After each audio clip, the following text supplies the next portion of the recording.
오늘 하나님 말씀은 고린도전서 10장 10절 말씀입니다. 다 찾으셨으면 제가 받들어 읽어드리겠습니다. 너희는 그들 중 어떤 사람들이 불평하는 것처럼 불평하지 말라. 그들은 그러다가 멸망시키는 자에게 멸망당하였느니라.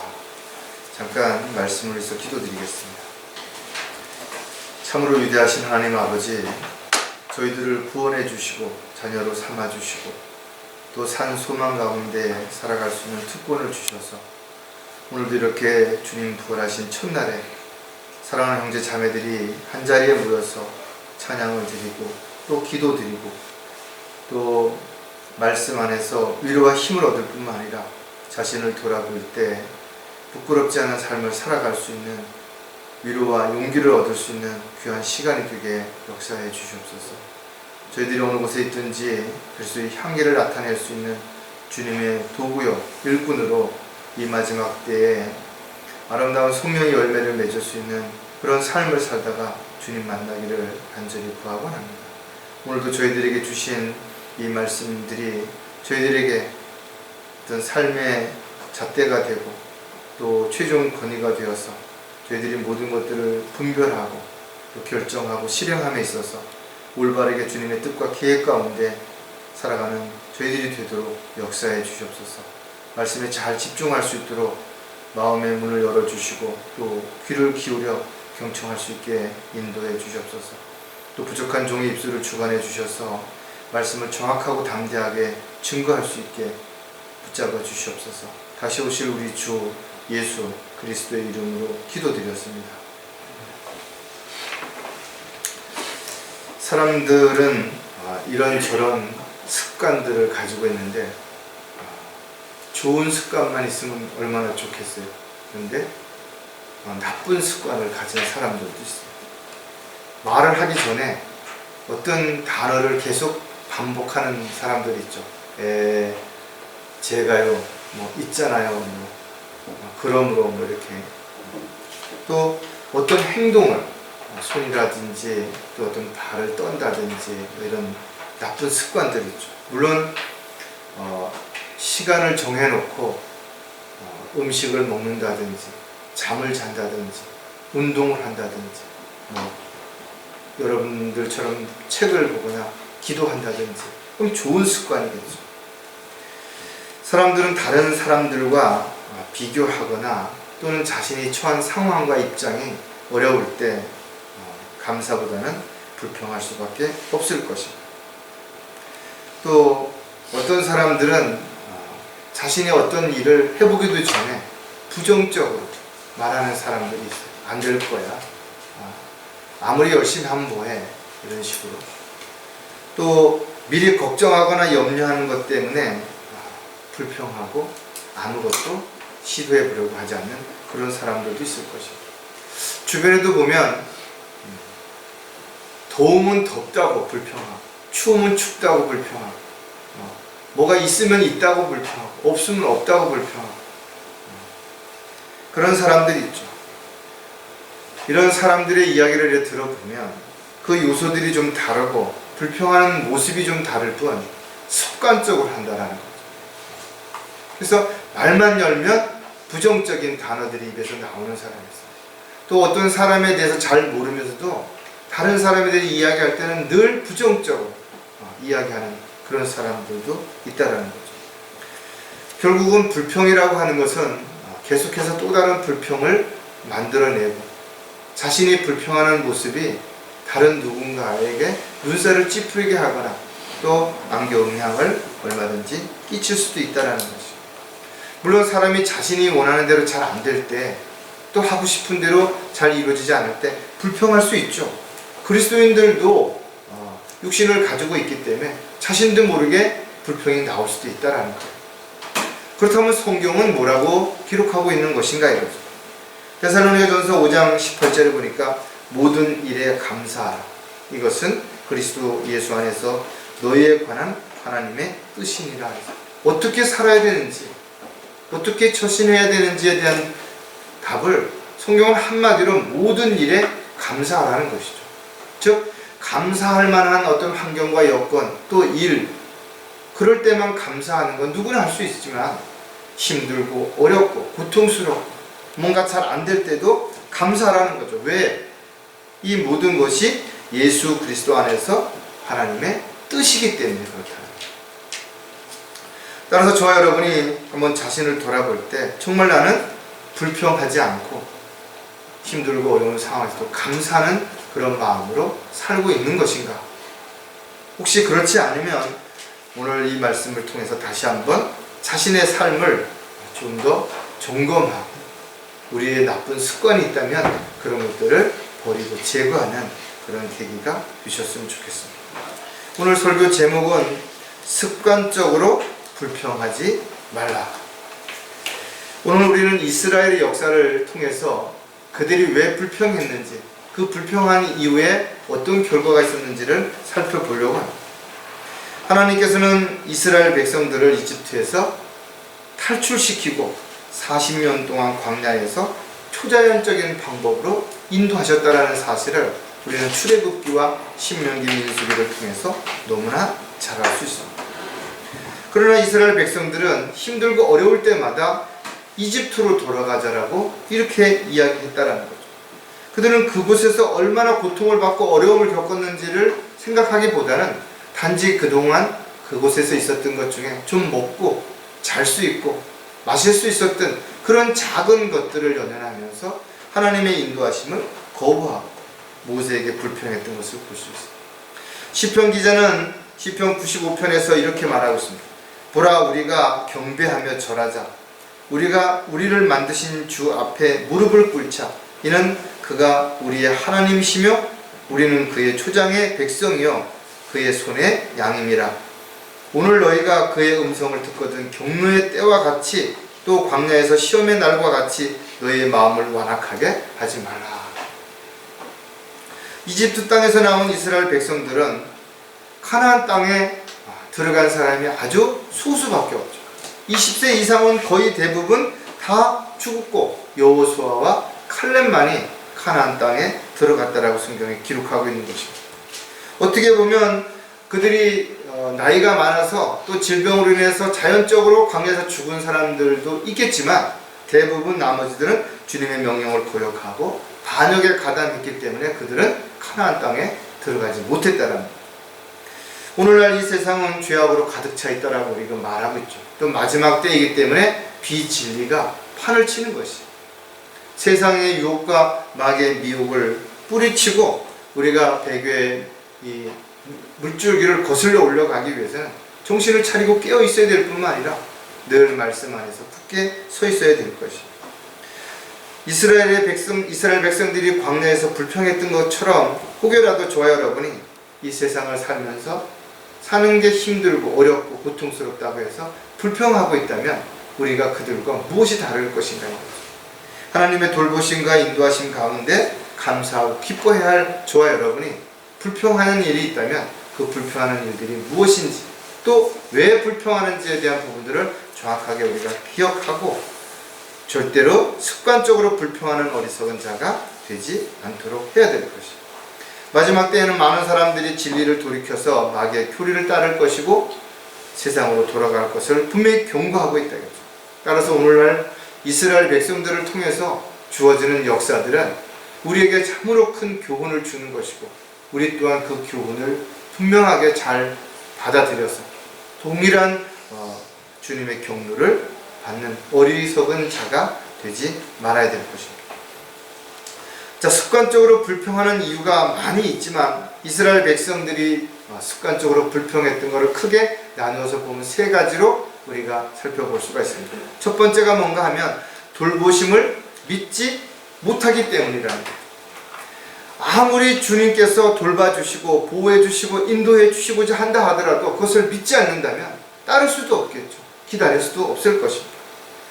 우리가 구약성경을 읽어보면 하나님께서 이스라엘 백성들을 어떻게 이끌어내셨는지 정확하게 아주 세세하게 잘 기록이 되어 있는 것이 분명하다. 하나님께서는 이스라엘 백성들을 직접 선택하셨고 그들을 직접 통치하시기를 원하신 것이죠. 하지만 그들은 신정 통치를 거부했고 이방인들처럼 우리에게도 왕을 달라고 주장했던 것을 우리가 볼 수가 있죠. 그리고 솔로몬 왕 이후에 두 왕국이 분열이 되고 남유다와 북이스라엘이 분열이 된 이후에 바빌론과 아시리아로 포로로 잡혀가는 그런 내용들이 아주 자세하게 기록이 되어 있다. 가나안 땅에 들어갔던 그들은 하나님의 경고에도 무시하고 결국은 가나안 땅에서 쫓겨나는 그런 결과를 가져오죠. 그들은 하나님의 계시도 없이 400년 동안을 떠돌이 생활을 하면서 메시아가 오기를 간절히 기다렸다는 거죠. 그런데 여러분들이 신약 성경을 통해서 알 수 있는 것은 그들의 왕으로 오신 예수 그리스도를 그들은 또다시 십자가에 못 박은 이후 그 피값으로 2000년 동안이라는 시간들을 또 고통 가운데 시련과 박해를 겪게 된 것이, 여기서 끝나는 것이 아니라 그들은 결국은 대환란이라고 하는 민족적으로 정결케 되는 대가를 반드시 치르고 나서야 하나님의 계획 가운데서 이방인들을 다스리는 그런 민족이 될 수 있을 것이다. 따라서 이스라엘 역사야말로 하나님께서 어떻게 살아 역사하시는지, 또 하나님이 선택한 백성들을 어떻게 이끌어 가시고 또 징계를 내리시고 또 사랑으로 감쓰는지를 정확하게 보여주는 증거가 될 수 있다는 거죠. 그래서 사도 바울은 로마서를 통해서 무엇이든지 전에 기록된 것은 우리의 교훈을 위하여 기록된 것이니 이는 성경이 주는 인내와 위로로서 소망을 지니게 하려 합니다. 우리에게 산 소망을 주셨다면 인내와 위로로서 우리가 끝까지 참고 견딜 때 우리에게 주어지는 약속들을 우리가 받게 되게 될 것입니다. 안타까운 것은 많은 사람들이 성경을 읽고 있다 이거죠. 그리고 성경에 기록되어 있는 내용들을 분명히 알고 있음에도 불구하고 여전히 믿지 않거나 믿는다고 말하면서도 동일하게 그들이 했던 그런 잘못들을 되풀이하고 있는 그런 모습들을 보게 되는 것입니다. 따라서 그들은 결국은 계속해서 습관적으로 불평할 수밖에 없다는 것입니다. 저와 여러분이 역시 마찬가지로 주님의 돌보심을 믿지 못할 때 우리는 불평할 수밖에 없습니다. 자, 돌보심을 믿지 못하게 되는 특징들을 또 이스라엘 백성들을 통해서 몇 가지 살펴보면 하나님을 전적으로 신뢰하지 않는다라는 것입니다. 입으로는 신뢰한다고 믿는다고 말하는 것이에요. 그러나 정작 하나님의 명령을 지키지 않습니다. 주님의 뜻에 순종하지 않는 것이에요. 하나님보다 더 신뢰하거나 믿거나 사랑하는 것을 성경은 우상이라고 분명히 기록하고 있죠. 이스라엘 백성들은 이집트에서 나온 이후에 시내산에 모세가 하나님의 명령을 받고자 올라가 있는 동안 그들은 무슨 짓을 했는지를 우리가 알 수가 있어요. 그들은 사람들의 귀걸이, 목걸이 이런 금붙이를 모아가지고 금송아지를 만들었다는 것입니다. 그리고 그들은 뭐라고 얘기를 하냐면 하나님 자리를 대신할 신을 우리가 만들자 이거죠. 그리고 금송아지를 만드는 거죠. 출애굽기 32장 4절에 보면 그가 그들의 손에서 그것들을 받아서 주주한 송아지를 만든 후에 새기는 도구로 모양을 만드니 그들이 말하기를 오 이스라엘아 이것들이 너를 이집트 땅에서 데리고 나온 너의 신들이라 하더라. 이집트 땅에서 이스라엘 백성들을 데리고 나온 분이 누구세요? 하나님이시죠. 근데 송아지를 보고 그렇게 이야기했다라는 거죠. 오늘날 예수 그리스도를 대신한 그 자리를 도덕적, 인간적, 형식, 전통, 풍습 이런 것들이 다 내보고 있죠.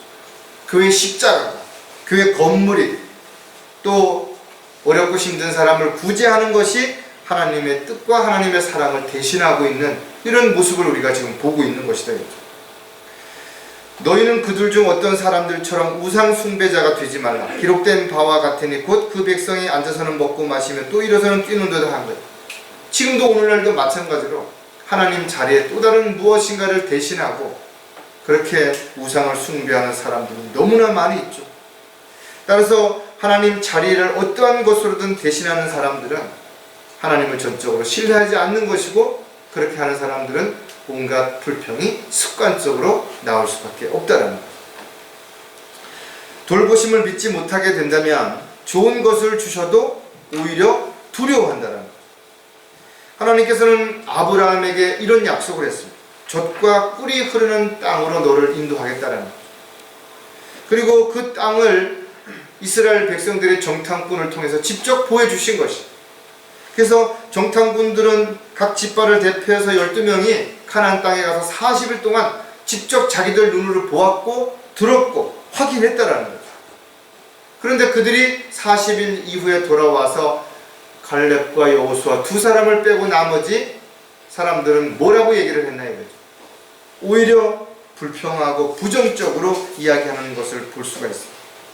그들은 그곳에서 좋은 것을 보았음에도 불구하고 좋은 것을 이야기하지 아니하고 오히려 어려운 것, 힘든 것만을 이야기하면서 잔뜩 겁을 먹고 오히려 칼렙과 여호수아를 공격하는 그런 일도 자행했던 것을 볼 수가 있죠.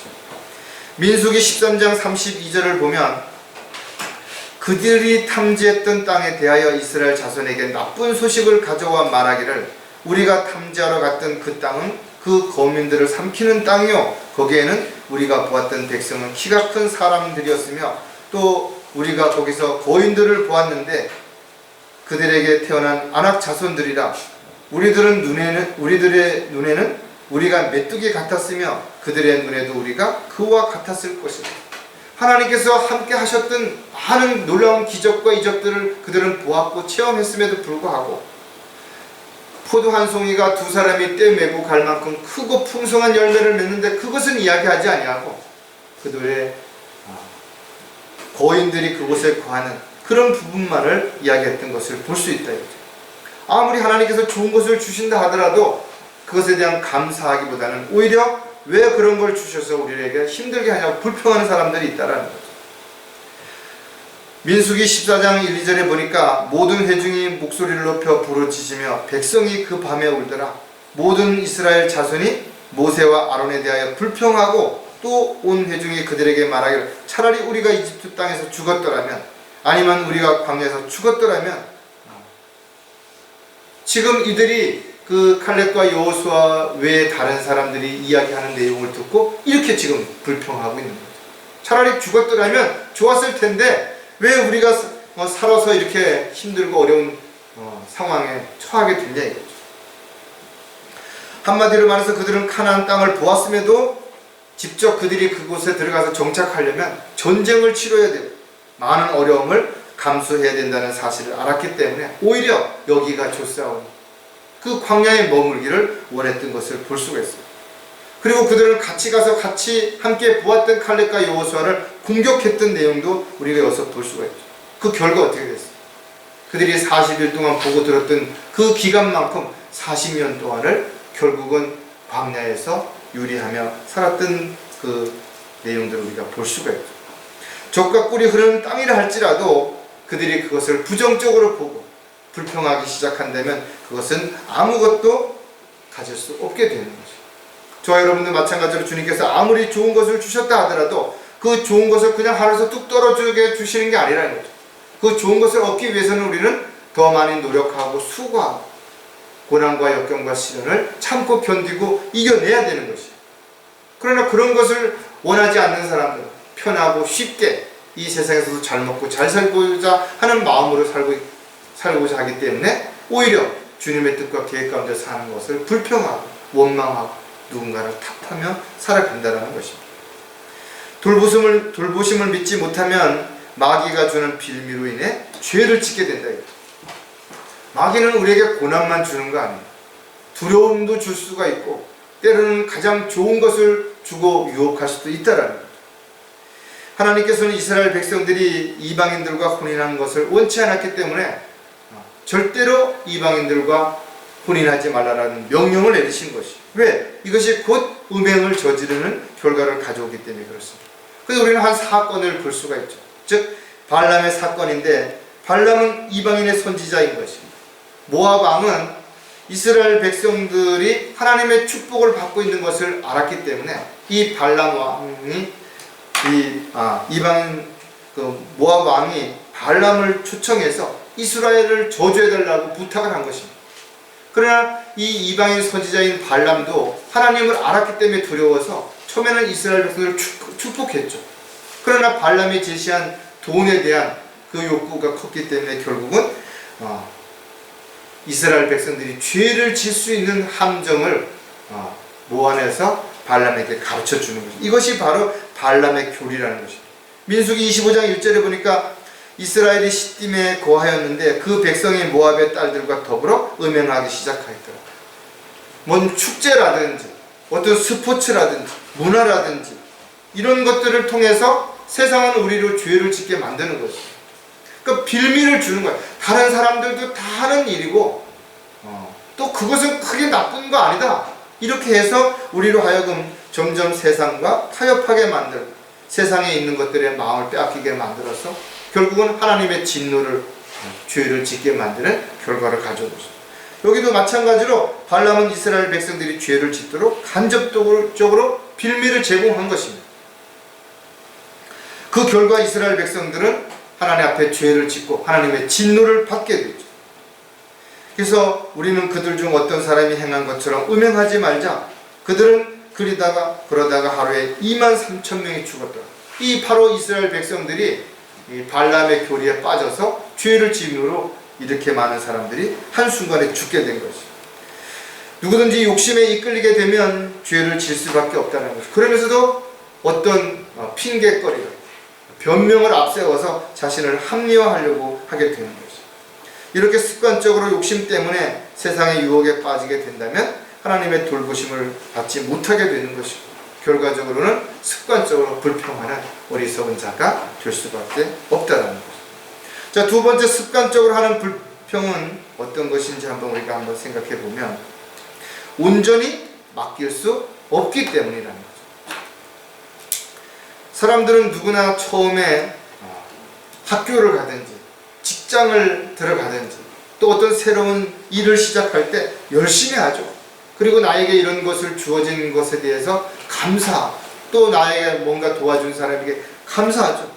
그러나 시간이 지나면서 또 다른 누군가와 비교하게 되고 또 자신의 형편과 처지와 입장을 또 돌아보면서 더 많은 것, 더 좋은 것, 더 새로운 것을 요구하게 되다 보니까 자연스럽게 현실에 대한 불평과 불만이 바깥으로 표출이 되는 것이죠.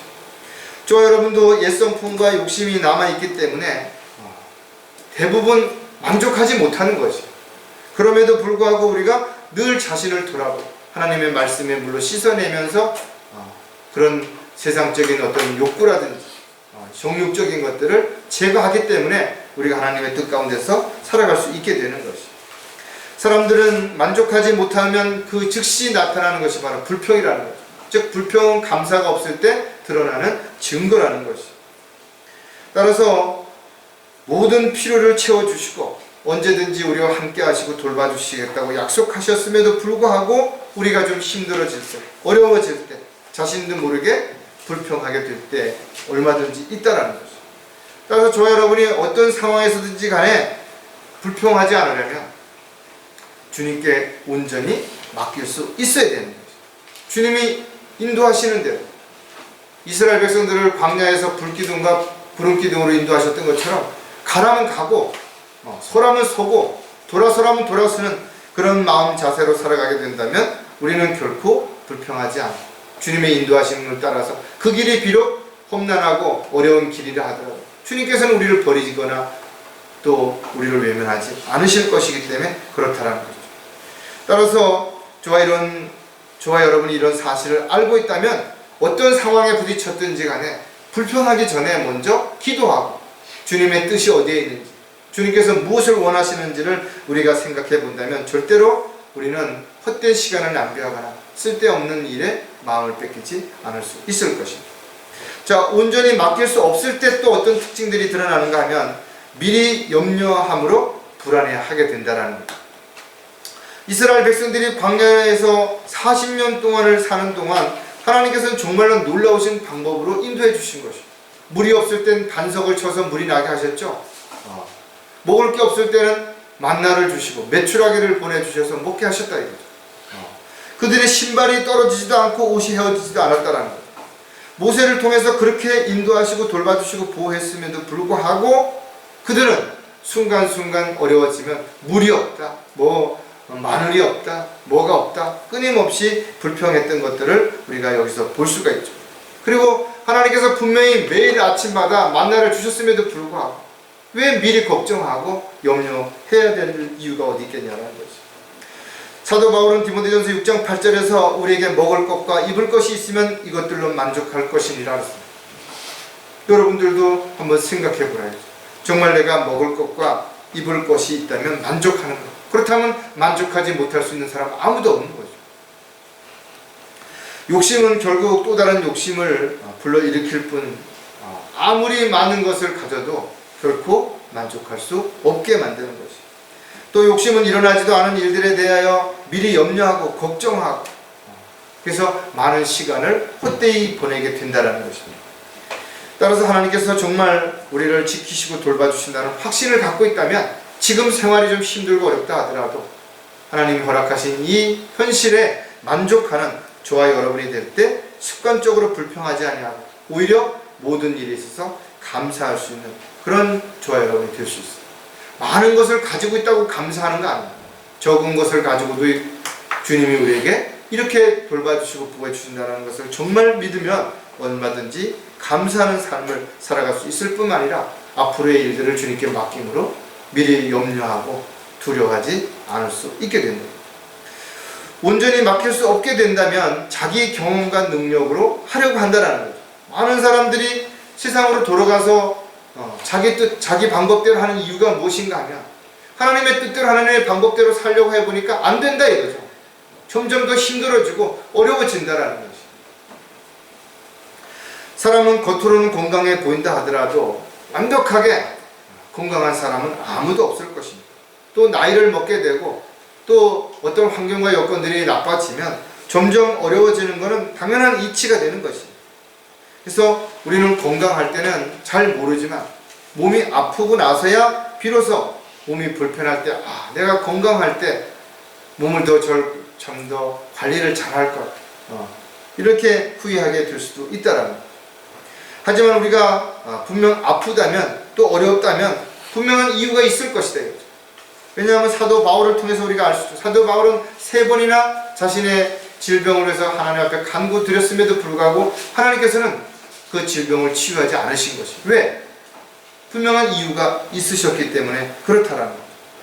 따라서 저와 여러분에게 뭔가 부족하다면, 뭔가 힘들다면, 뭔가 어렵다면 내가 죄를 진 것이 아닌데 하나님의 뜻을 거역하고 내 마음대로 내 뜻대로 하려고 하는 것이 아닌데도 불구하고 그런 결과가 일어나고 있다면 기다리시면 된다. 오히려 주님께서는 더 좋은 것을 주시기 위해서 더 많은 것을 주시기 위해서 어떤 과정과 어떤 기간이 필요하다면 우리는 맡기고 기다릴 수 있어야 되는 것이죠. 고린도후서 12장 10절에 보면 그러므로 내가 그리스도를 위하여 약한 것들과 모욕과 궁핍과 박해와 곤경을 기뻐하노니 이는 내가 약할 때 곧 내가 강하기 때문이다. 사도 바울은 비로소 3번이나 하나님 앞에 간구를 드렸음에도 불구하고 치료를 못 받았지만 알게 된 것이에요. 자기가 가장 약할 때, 가장 부족하다고 느낄 때, 가장 할 수 없는 상황에 처했다고 느낄 때 온전히 주님께 의뢰하게 되고 주님을 믿고 행할 때 비로소 놀라운 하나님의 능력과 역사가 일어난다는 것을 알았기 때문에 그렇다라는 거죠. 그렇다면 저와 여러분도 마찬가지로 내가 뭔가 할 수 있다, 내가 해야 된다라고 말하기 전에 오히려 내가 할 수 없다고, 나는 정말 할 수 없는 그런 부족하고 나약한 존재라고 생각이 되지만 그럼에도 불구하고 주님께서 이것을 원하신다고 맡기셨다고 생각한다면 주님 앞에 기도하게 될 것이고, 그렇게 자신을 인정할 때 주님께서는 우리를 도구로 일꾼으로 사용하셔서 놀라운 기적과 이적을 일으킬 수도 있기 때문에 우리가 연약하기 때문에 하나님의 도구로 쓰임받지 못하는 게 아니에요. 우리가 지식이 부족하기 때문에 도구로 쓰임받지 못하는 것이 아니라 우리가 주님께 온전히 맡기고 주님께서 나를 도구로 사용하시도록 우리가 그렇게 맡기지 못하기 때문에, 온전히 맡기지 못하기 때문에 도구로 쓰임받을 수 없을 수 있다는 사실을 우리는 반드시 기억을 해야 될 것입니다. 온전히 맡길 수 없다면 또 어떤 특징이 있는가 하면 감당할 수 없는 문제들이 생긴다는 것. 우리가 살아가는데 참으로 많은 문제들이 있죠. 때로는 생각지도 않았던 또는 감당할 수도 없는 그런 일들이 얼마든지 일어날 수 있다는 것입니다. 물론 어떤 것들은 노력하면 해결될 수도 있죠. 또 누군가 도움을 받으면 해결할 수도 있습니다. 그러나 어떤 것들은 아무리 노력해도, 아무리 애써도, 아무리 주변 사람들의 도움을 받아도 해결이 안 되는 것들도 얼마든지 있다라는 거죠. 중요한 것은 어떤 상황에 처했든지 주님께서 나와 함께 하신다라는 사실을 믿고 있다는 것. 또 주님께서는 능치 못할 일이 없는 전지전능하신 분이심을 인정한다면 우리는 결코 낙담하거나 좌절하지 않을 수 있다는 것이죠. 따라서 주님을 위해서 고난을 받고 어려움을 겪는 것이 곧 주님께 영광을 돌려드리는 일이며 주님 앞에 서는 날 상과 유업을 받을 것을 믿는다면 오히려 그것을 기회로 여기고 감사할 수 있는 저와 여러분이 얼마든지 될 수 있다. 베드로전서 4장 16절에 그러나 만일 너희가 그리스도인으로서 고난을 당하면 부끄러워하지 말고 오히려 그 일로 인하여 하나님께 영광을 돌리라. 쓸데없는 고집 때문에 자신이 저지른 죄 때문에 고난을 받는 것이 아니라 정말 그리스도인으로서 주님의 뜻대로 살기 위해서 받는 고난이라면 오히려 부끄러워하지 말고 감사하라는 거죠. 이스라엘 백성들이 홍해가 가로막힐 때 또 물이 없고 먹을 것이 없을 때 하나님 앞에 먼저 무릎을 꿇었는 것인가? 그렇지 않았다라는 것이죠. 오히려 불평을 먼저 했다라는 거죠. 습관적으로 불평하는 사람들은 어떤 문제가 생기면 그 문제를 해결하기 위해서 뭔가 먼저 해야 할 일들을 하려고 하는 그런 마음보다는 불평부터 먼저 하라. 신실한 그리스도인들이라면 저와 여러분이 어떤 상황에 처한다 하더라도 먼저 주님 앞에 감사하고 주님이 그 문제를 해결해 주시도록 무릎을 꿇는 그런 삶이 지속돼야 될 것이에요. 따라서 감당할 수 없는 문제 때문에 우리가 포기하는 것이 아니라 그 문제를 해결해 주시고 돌봐주실 주님을 온전히 믿고 맡기지 못하기 때문에 포기하거나 낙담하거나 세상으로 돌아간다는 사실을 우리는 한순간도 잊어서는 안 될 것입니다. 마지막으로 습관적으로 하는 불평의 이유가 뭔가 하면 현실에 만족하지 못하기 때문이라는 거예요. 분명 우리는 하나님께서 모든 것을 다 알고 계시고 다 하실 수 있는 분이심을 우리가 알고 있대. 불가능한 것이 없으신 분이심을 성경을 통해서 분명히 알았다는 거죠. 뿐만 아니라 우리가 처해 있는 환경과 여건들 다 아시죠. 우리의 마음도 아시고 계획도 아시고 생각도 다 아신다라는 것이. 그렇다면 하나님의 뜻과 계획 가운데서 우리를 창조하실 때 분명한 목적을 가지고 창조하셨고 이 마지막 때에 우리를 부르신 것도 분명한 목적을 가지고 부르셨다면 주님께서는 우리를 인도하시고 돌봐주시고 보호해주실 뿐만 아니라 우리에게 맡겨주신 일들을 감당할 수 있는 능력과 지혜와 환경과 여건도 분명히 조성해 주실 것이 분명하다 이거죠. 그렇다면 저와 여러분에게 주신 직분, 재능, 능력, 은사들 이 모든 것들이 주님이 원하시고 기뻐하시는 일에 올바르게 쓰여지고 있는 것인가 아닌가가 중요한 것이지 내가 어떤 은사, 어떤 재능을 얼마나 많이 가졌느냐가 중요한 것이 아니라는 것이 되죠.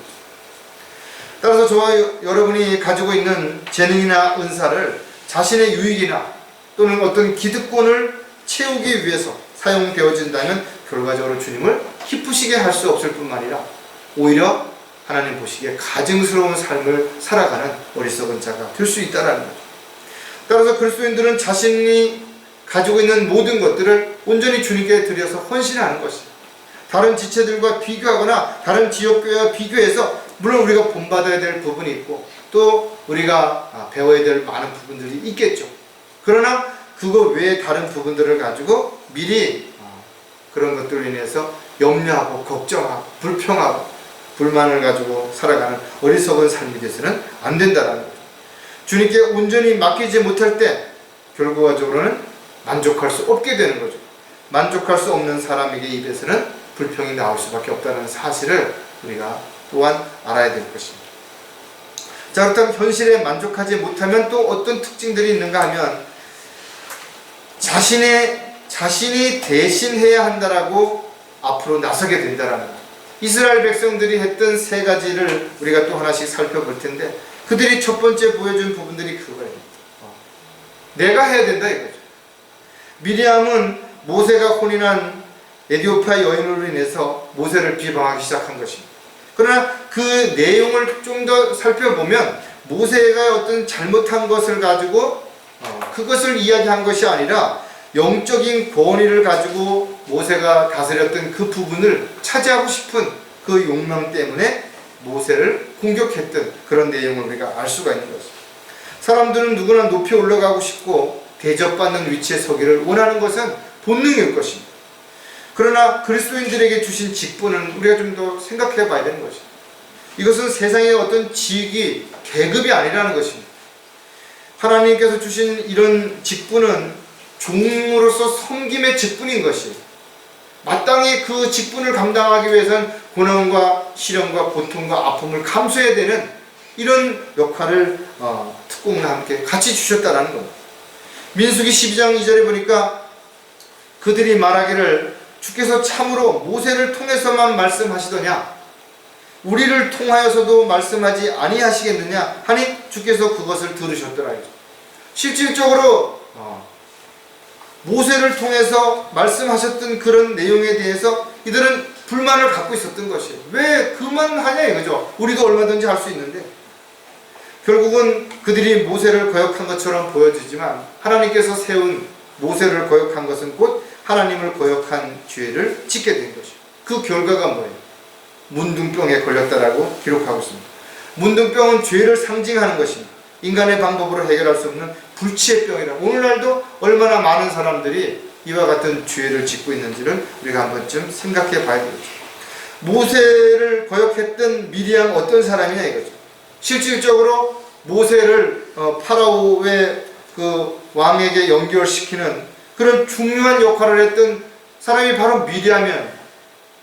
또 미리암은 실질적으로 선지자로서 찬양을 드리는 귀한 사역을 맡았던 사람이 분명하다 이거죠. 오늘날도 마찬가지로 지체들 각자가 가지고 있는 재능이나 은사들을 통해서 주님을 위해서 일할 수 있는 일은 다양한 것이에요. 그리고 그 일이 가장 소중하고 가장 가치 있는 일이고 귀한 일이라는 것입니다. 그러니까 하나님께서 허락하지 않으신 일을 자신이 해야 된다고, 내가 대신할 수 있다라고, 내가 해야 된다라고 이야기하는 것은 결국은 불평하는 마음이 있기 때문에 이런 결과가 나오게 되는 거죠. 현실에 만족하지 못하면 이스라엘 백성들이 또 어떻게 하나님의 뜻과 계획 가운데서 거역했는지를 우리가 볼 수가 있는데, 더 좋은 위치로 올라가고자 한다는 거죠. 여기서 코라의 자손들을 예로 들 수가 있는데, 코라 자손들은 누구나 하면 이스라엘 12지파 중에서 가장 영향력이 있는 레위 지파 사람들이에요. 또 그들에게는 어떤 일이 주어졌는가 하면 하나님이 임재하는 성막을 돌보는 일을 그들에게 맡겼다라는 거예요. 근데 그들은 자신이 하는 그 중요한 일보다 더 좋은 위치에 서기 위해서 결과적으로는 반역을 일으켰다라는 거예요.